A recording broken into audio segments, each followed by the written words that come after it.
Hello everyone, this is Namrata. Welcome to Tom's class, जहां मैं आपके लिए लेकर आई हूं क्लास 9 साइंस से चैप्टर 1।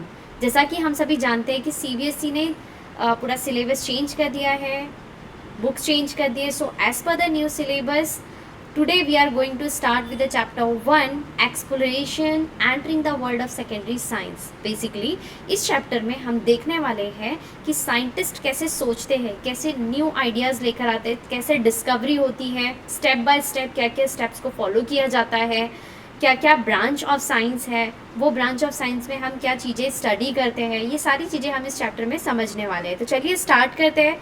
सबसे पहले हम लेते हैं यहाँ पर what is science. Science is not just a subject, ये सिर्फ एक सब्जेक्ट नहीं है, बल्कि इन आवर सराउंडिंग जो भी चीज़ें हम देखते हैं, जो भी चीज़ें हम करते हैं, कुछ भी जो भी काम हम कर रहे हैं, जैसे कि खाना खाना, खेलना, in everything and what ever machines जो कि हमारे सराउंडिंग है वो कैसे काम करती है, किस कंसेप्ट पे काम करती है, ये सारी चीज़ों में साइंस है। ठीक है, तो ये सारी चीज़ों के बारे में हम समझेंगे। And every great discovery starts with a simple question. कोई भी अगर डिस्कवरी हो रही है तो वो डिस्कवरी होने से पहले हमें एक छोटा सा क्वेश्चन आता है, वो क्वेश्चन के थ्रू वो स्टडी होती है।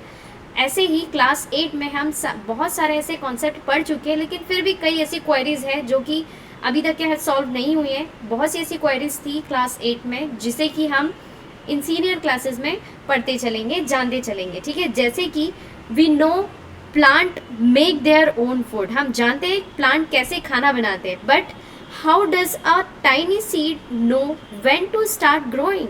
ऐसे ही और भी कुछ क्वेश्चंस है। We know human breathe, why do we breathe faster after running.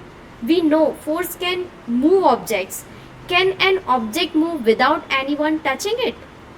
We know water can exist as solid, liquid and gas. Can you think of other substance that change states? So ऐसे बहुत से question है, बहुत सी queries है जिसे हम हमारे chapters में क्लियर करेंगे। ठीक है, ये जानेंगे और कैसे डिस्कवरी होती है ये हम जानेंगे। ठीक है, तो आगे बढ़ते हैं।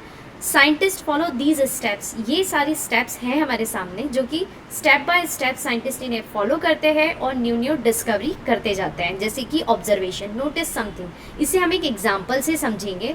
जैसे कि हमारे सराउंडिंग हम देखते हैं कि कुछ ऑब्जेक्ट्स जो होती है वो पानी में डूब जाती है और कुछ ऑब्जेक्ट्स होती है जो कि पानी पर फ्लोट करती है। तो some object they can sink in the water and some they can float on the water.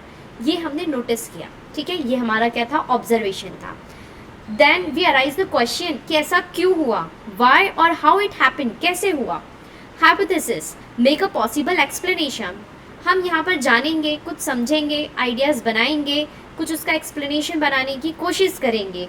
Test the ideas, experiment. ठीक है, हम वहाँ पर कुछ एक्सपेरिमेंट करेंगे। हम डिफरेंट ऑब्जेक्ट्स लेंगे जो कि डिफरेंट मटेरियल की बनी होंगी और उन ऑब्जेक्ट्स को हम पानी में डुबो कर देखेंगे। कुछ ऑब्जेक्ट्स होगी जो कि फ्लोट करेगी और कुछ ऑब्जेक्ट्स होगी जो कि सिंक कर जाएगी।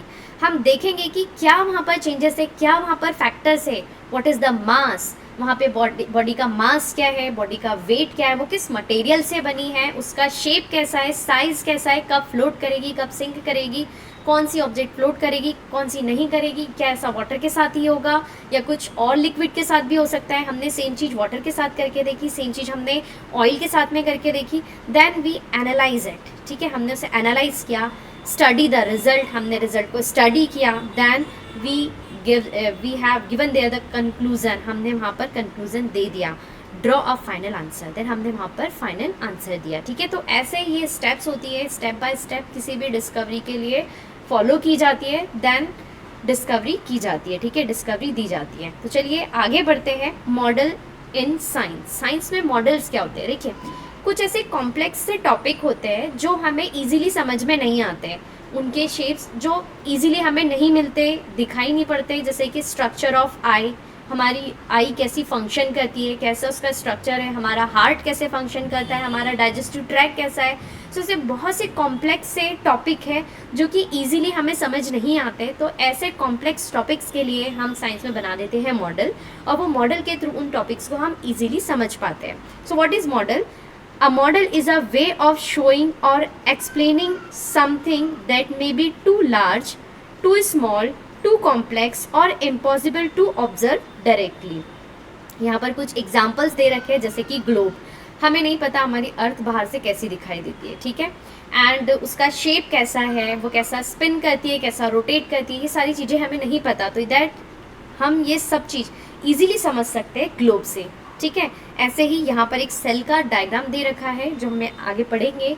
ये सेल क्या होती है, हमारी जो ह्यूमन बॉडी, ये ह्यूमन बॉडी एक छोटी छोटी सेल्स से बनी है, वो सेल्स हमें दिखाई नहीं पड़ती, ठीक है, वो सेल के अंदर क्या है, बहुत ही छोटी है, और उसके अंदर क्या है, ठीक है, उसका स्ट्रक्चर कैसा है, इट इज़ टू कॉम्प्लिकेट, तो उसे समझने के लिए हमने क्या बना दिया, एक मॉडल बना दिया जो कि ईजी करता है टॉपिक को, ठीक है। ऐसे एक और एग्जांपल है सोलार सिस्टम। यहाँ पे प्लैनेट्स का अरेंजमेंट कैसा है, वो कैसे स्पिन करते हैं, कैसे दिखते हैं, that can easily we can understand it by the help of this model, ठीक है, मॉडल की हेल्प से हम उसे ईजिली समझ सकते हैं। तो ये होते हैं मॉडल। इसे हम एक एग्जाम्पल से समझेंगे कि साइंस में हम मॉडल किन बेसिस, किन फैक्टर पर हम जो है साइंस में मॉडल बना सकते हैं। तो यहाँ पर एनसीईआरटी में हमें एक एग्जाम्पल दे रखा है, अ क्रिकेट शॉट, ठीक है। एक क्रिकेट शॉट पर आपको क्या करना है, 6 मारना है, ठीक है। 6 मारना मतलब 6 क्या, कि बॉल बाउंड्री से बाहर जाए विदाउट टचिंग ऑन ग्राउंड, ठीक है। इस पर हमें एक मॉडल बनाना है। तो क्या क्या वहाँ पे फैक्टर्स होंगे जो कि इंपॉर्टेंट होंगे, और कुछ ऐसे फैक्टर्स होंगे जो इंपॉर्टेंट नहीं होंगे, और कुछ ऐसे फैक्टर्स है जिसे हम इग्नोर कर सकते हैं, ठीक है। So what are the important factor, ये पर्टिकुलर टॉपिक के लिए इंपॉर्टेंट फैक्टर्स क्या है। Mass of the ball, ball का मास कितना होना चाहिए, कैसा होना चाहिए 6 मारने के लिए, बॉल की स्पीड क्या होनी चाहिए, क्या डायरेक्शन होनी चाहिए जिसमें हम 6 मार सकें। ये सारे इंपॉर्टेंट फैक्टर हो गए हमारे मॉडल के लिए, ठीक है। Some factors they are not important, ये इंपॉर्टेंट नहीं है, जैसे कि brand of the ball, ball का ब्रांड कोई इंपॉर्टेंट नहीं है।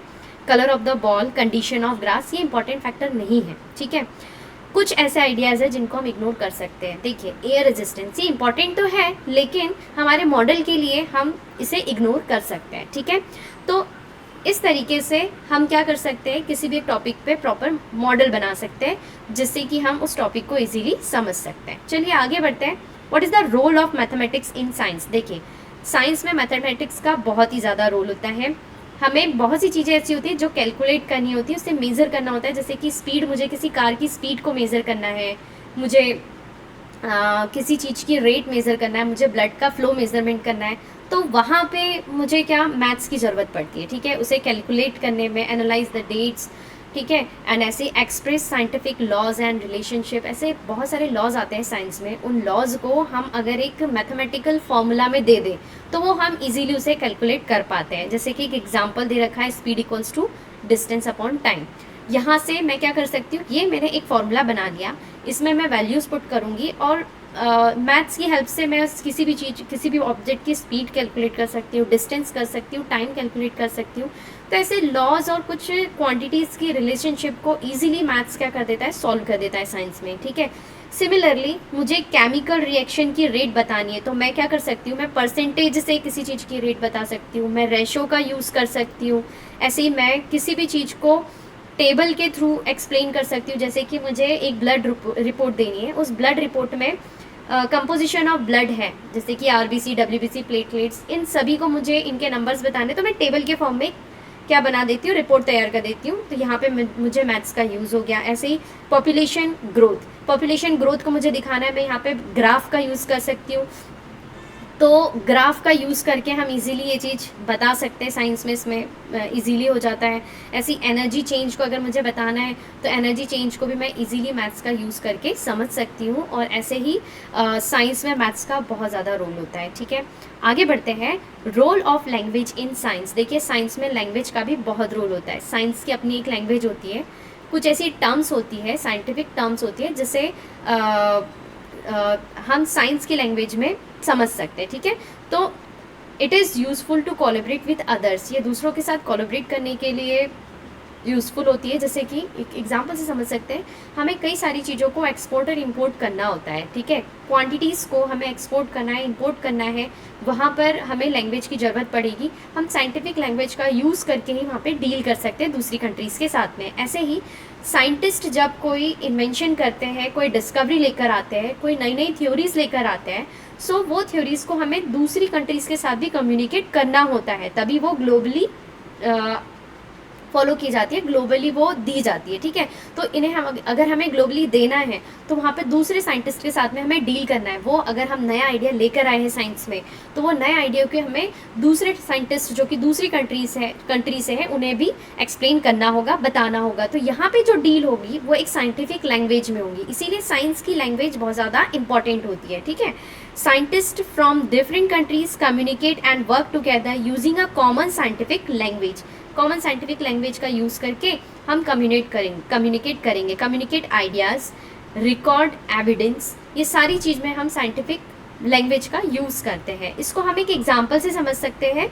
एनसीईआरटी में बड़ा प्यारा एग्जांपल हमें दे रखा है, एयरप्लेन फ्यूल मिसकैलकुलेशन। इसमें होता क्या है, देखिए एरोप्लेन में फ्यूल डालना होता है, तो वहाँ पे फ्यूल ना किलोग्राम पर लीटर में डालने के लिए कहा जाता है, लेकिन जो फ्यूल डालता है वो पर्सन, जैसे कि एक एग्जांपल में ले रही हूँ कि 15 किलोग्राम पर लीटर में फ्यूल डालने के लिए कहा गया, और उन्होंने किस में डाल दिया, 15 पाउंड पर लीटर में फ्यूल डाल दिया प्लेन में। तो होता क्या है, जब प्लेन फ्लाइट ले लेता है तो वहाँ पर फ्यूल की कमी पड़ जाती है और इमरजेंसी लैंडिंग करनी पड़ जाती है।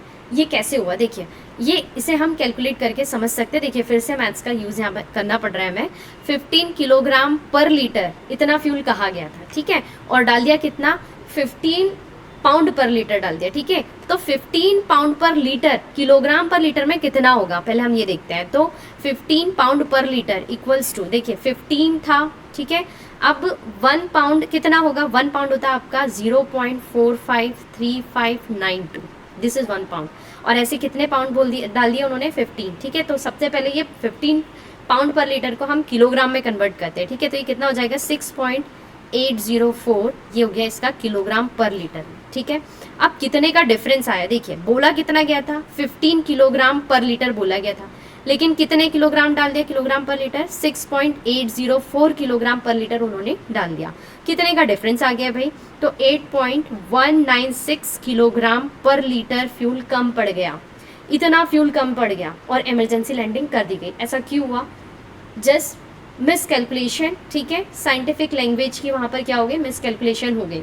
तो इसीलिए ऐसा कंडीशन ना हो, इसके लिए साइंस में हमने क्या बना रखा है, सिस्टम इंटरनेशनल यूनिट्स बना रखी है। देखिए ऐसी बहुत सारी क्वांटिटीज़ है, जैसे कि टाइम, मास, वेट, फोर्स, बहुत सारी ऐसी फिजिकल क्वांटिटीज़ हैं। इन सभी को हमें क्या करना होता है, दूसरी कंट्रीज़ के साथ में डील करना होता है, सभी जगह एक जैसी चीज़ें चले, इसके लिए हमने क्या कर दिया, एक सिस्टम इंटरनेशनल यूनिट बना दी, जिसे हम कहते हैं एसआई यूनिट, ठीक है, एसआई यूनिट कहते हैं, ठीक है। अब इसमें क्या होता है, जैसे कि अगर मैं बात करूँ लेंथ की, ठीक है, तो लेंथ की एसआई यूनिट क्या होती है, मीटर होती है। अब अगर मुझे लेंथ को मेज़र करना है, तो लेंथ को मेज़र करने के लिए मेरे पास बहुत सारी यूनिट्स हैं। मैं किलोग्राम में कर सकती हूँ, सेंटीमीटर में कर सकती हूँ, मीटर में कर सकती हूँ, मिलीमीटर में कर सकती हूँ, ठीक है, इन सब में मैं लेंथ को मेज़र कर सकती हूँ। लेकिन इन सारी यूनिट्स में से एक यूनिट होगी आपकी स्टैंडर्ड, ठीक है, एक यूनिट को स्टैंडर्ड बना दिया, वो यूनिट लेंथ के लिए सारी कंट्रीज़ में फॉलो की जाएगी, ठीक है, दैट इज़ मीटर, ठीक है। तो ऐसे हमने सारी जो फिजिकल क्वांटिटीज़ है उनके लिए हमने कुछ स्टैंडर्ड यूनिट्स बनाई गई है, वो स्टैंडर्ड यूनिट का यूज़ करके हम दूसरी कंट्रीज़ के साथ में डील करते हैं, ठीक है। अगर हम अपनी कंट्री में यूज़ करें तो अपनी कंट्री में सेम क्वांटिटी की बहुत सारी ऐसी यूनिट्स होती है जो हम मल्टीपल यूनिट्स यूज़ करते हैं। जैसे टाइम के लिए हम आवर्स लेते हैं, मिनट लेते हैं, सेकेंड्स लेते हैं, लेकिन इनमें एक यूनिट को हमने क्या बना दिया, स्टैंडर्ड बना दिया, उसी के उस पर्टिकुलर क्वान्टिटी के साथ में सारे ग्लोबली सारी कंट्रीज़ में वो सेम यूनिट का हम यूज़ करेंगे, ठीक है।